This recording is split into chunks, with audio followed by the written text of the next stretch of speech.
Welcome to the Baylor Library's website. The library's traditional catalog can now be found integrated within OneSearch.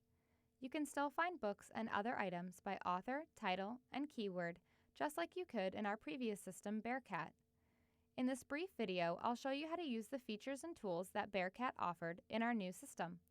Let's get started. If you want to find books, ebooks, music, films, and other items that are not articles, you have two options. You can do a basic search in the main search box, or you can select the More Search Options link. I will go ahead and click More Search Options so that I can select a specific title. From here, I can choose to search the library's catalog. Once I do that, I'll be given the option to search all of the Baylor libraries, which is the default, or choose a specific library, like the Texas collection. For this example, I've decided to search all of the Baylor libraries. So all I need to do next is choose if I want to search by keyword, listed as any field, title, author, creator, subject, and more. I'll choose title.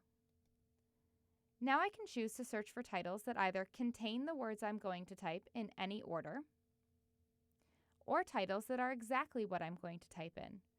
Or I can just search for titles that start with the words I'm going to type. I'll select Starts With, and then I'll enter the title of the book I'm looking for, To Kill a Mockingbird. At this point, I just need to hit the search button or enter on my keyboard.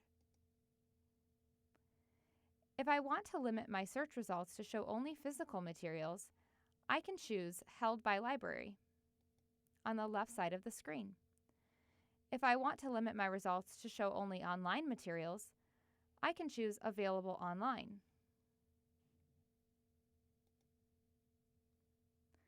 I can also use additional facets on the left side of the screen to further filter the results. Selecting any combination of these facets will help you filter the search results to get the item you are looking for. Using OneSearch to find items in the library's catalog is easier than ever before. Please refer to the FAQ or reach out to a librarian if you need additional assistance finding materials.